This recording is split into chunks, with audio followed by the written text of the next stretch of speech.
లేకుండా మాట్లాడుతున్న బీఆర్ఎస్ నేతలు కేటీఆర్ హరీష్ రావులకు రేవంత్ సర్కార్ను విమర్శించే హక్కు లేదు అని చెప్పేసి మరి కాంగ్రెస్ సీనియర్ నాయకులు రవీంద్ర నాయక్ చెప్తున్నారు. హక్కు లేదు అనడము మీ ప్రజాస్వామ్యం పేరుతో రాజకీయంలోకి వచ్చిన కాంగ్రెస్ పార్టీకి అధికారం లేదు. ఆ మాట మాట్లాడే అధికారం హక్కు నువ్వెవరయ్యా హక్కు ఇవ్వడానికి? రవీంద్ర నాయక్ గారు మీకు మంచి పేరు ఉన్నదని కాపాడుకునే ప్రయత్నం చేయాలి. కాంగ్రెస్ పార్టీ గురించి రేవంత్ రెడ్డి గురించి మాట్లాడే హక్కు ప్రతి ఒక్కరికి ఉంటుంది.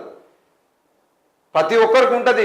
ఎంత మోసగాడైనా ఎంత దొంగ అయినా వానికి ఉండాల్సినటువంటి హక్కులు ఉంటాయి. వానికి కాంగ్రెస్ పార్టీని విమర్శించే హక్కు రేవంత్ రెడ్డిని విమర్శించే హక్కు లేదు అనే విషయం ఎట్టి పరిస్థితి బరాబర్ బీఆర్ఎస్ నాయకులే విమర్శిస్తారు. బీఆర్ఎస్ నాయకులే ప్రజల ముందు తీసుకొస్తారు.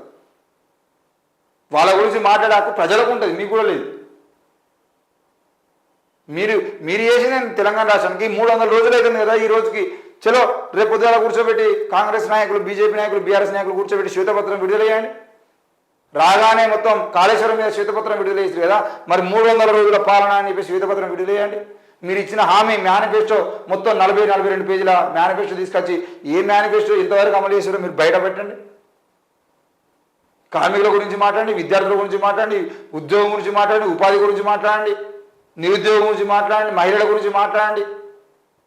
మొత్తం కులాల గురించి మీరు ఏ కులాల గురించి ఎన్ని చేసిరో ఎన్ని చెప్పిరో అవన్నీ మాట్లాడండి.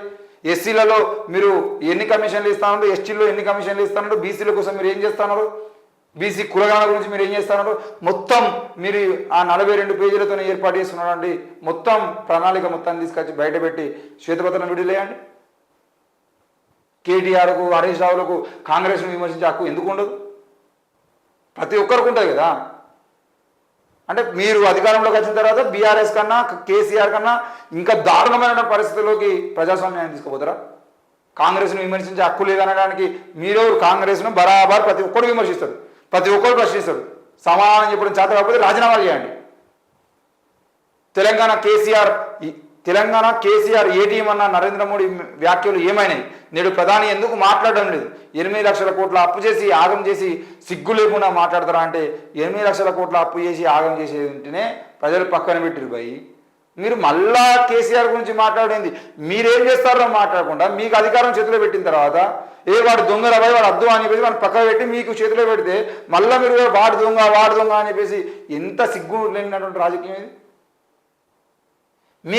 మీకు చాతనవుతుంది, మీరు మంచిగా చేస్తారు అని చెప్పేసి ఇంకో ఈ మొగుడు అద్దుబాయి మాకు కొత్త మొగుడు కావాలని చెప్పేసి అనుకునేది ఆ పాత మొగుడు గురించి కొత్త మొగుడు మాట్లాడేటువంటి పరిస్థితులు మనం తెలంగాణలో చూస్తూ ఉంటాం.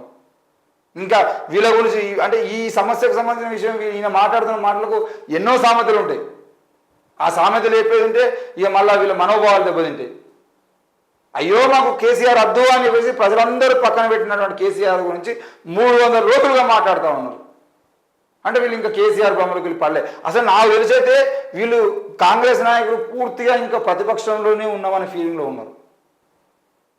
ప్రతిపక్షంలోనే ఉన్నాము, మేము కేసీఆర్నే తిట్టాలి, కేటీఆర్నే తిట్టాలి, మేము హరీష్ రావునే తిట్టాలి, మేము అధికారంలో ఉన్నాం, మేము ప్రజలకు సమానం చెప్తామనే పరిస్థితులు లేరు. సమాధానం చెప్పేటువంటి పరిస్థితుల్లో నుండి వీళ్ళు విమర్శలు చేసేటువంటి పరిస్థితుల్లోనే ఉంది. ఇంకా 8 లక్షల కోట్లు అప్పు చేసి ఆగం చేసి సిగ్గు లేకుండా మాట్లాడతారా? బీఆర్ఎస్ నేతలు రాష్ట్రాన్ని దోసుకు తిన్నారు. మీరేం చెప్తారు? 1,50,000 కోట్ల రూపాయలు రెడ్డి హ్యాండెడ్గా మీ రేవంత్ రెడ్డి గారు రేపు దొబ్బు తింటారు.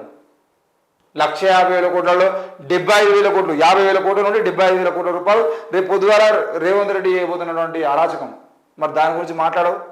6 గ్యారంటీలు రుణమాఫీ చేస్తున్న కాంగ్రెస్ గవర్నమెంట్పై విమర్శలు. 6 గ్యారంటీల్లో ఎన్ని గ్యారంటీలు అమలు చేసిర్రు? రుణమాఫీ పేరు మీద మీ కొడంగల్ నియోజకవర్గంలో ముఖ్యమంత్రి రేవంత్ రెడ్డి ఊరికి పోయి మేము రుణమాఫీ జరిగిందా లేదా అని చెప్పేసి అడుగుతామని చెప్పేసి పోయినటువంటి న్యూస్ లైన్ శంకర్ మీద కానీ ఆయన టీం మీద కానీ కాలోజీ టీవీ మీద కానీ లేదంటే లెజెండ్ టీవీ మీద కానీ ఓకే టీవీ మీద కానీ వీళ్ళందరి మీద మీరు చేస్తున్న అరాచకమైంది. వాళ్ళు ఏ పార్టీకి అనుబంధంగా రాజకీయం చేస్తున్న విషయం కాదు. వాళ్ళు ప్రశ్నించిన దానికి మీ సమాధానాలు ఏంది? దాని గురించి మాట్లాడడానికి ప్రయత్నం చేయండి. 6 గ్యారంటీలలో ఏ గ్యారంటీ అమలు చేశారండి మీరు? ఒక్క పథకం పేరు చెప్పండి. 6 గ్యారంటీల్లో మొత్తం ఈ గ్యారంటీ మొత్తాన్ని మేము పూర్తి చేసినాం అని చెప్పండి. యూత్ డిక్లరేషన్ ఎక్కడ పోయింది? బీసీ డిక్లరేషన్ ఎక్కడ పోయింది? మొత్తం మీరు మహిళా డిక్లరేషన్ ఎక్కడ పోయింది? ఎస్సీ డిక్లరేషన్ అసలు డిక్లరేషన్లు అనేవి ఒక్కడు వచ్చి మాట్లాడతలేడు. మళ్ళీ ఇప్పుడు కాంగ్రెస్ అధికారంలోకి వచ్చినాక ఏడి మల్లికార్జున ఖర్గే అన్న, ఏడి రాహుల్ గాంధీ, ఏడి మొత్తం కేసీ వేణుగోపాల్, ఏడి ఒక్కరు వస్తలేదు. మరి కామారెడ్డిలో మళ్ళీ మీటింగ్ పెడతాం, 300 రోజులు అయింది కదా, చలో బీసీ డిక్లరేషన్ అమలు చేస్తున్నా అని చెప్పేసి మరి కామారెడ్డిలో మళ్ళీ మీటింగ్ పెట్టేవారు. మీరు ఇంకా బీఆర్ఎస్ నాయకుల మీద విమర్శలు జల్లుకుంటూ 300 రోజులైనా కూడా మేము ఇంకా విపక్షంలో ఉన్నామనే ఫీలింగ్లో ఉండి, మేము అధికారంలో ఉన్నాం, మేము విమర్శలు కాదు చేయాల్సింది పని చేయాలి అని చెప్పేసి అనే సోయి లేకుండా మీరు మాట్లాడుతున్న పరిస్థితి. ఓడిపోయిన వాళ్ళు ఎట్లా మాట్లాడుతూ గట్లే మాట్లాడుతున్నారు ఇంకా.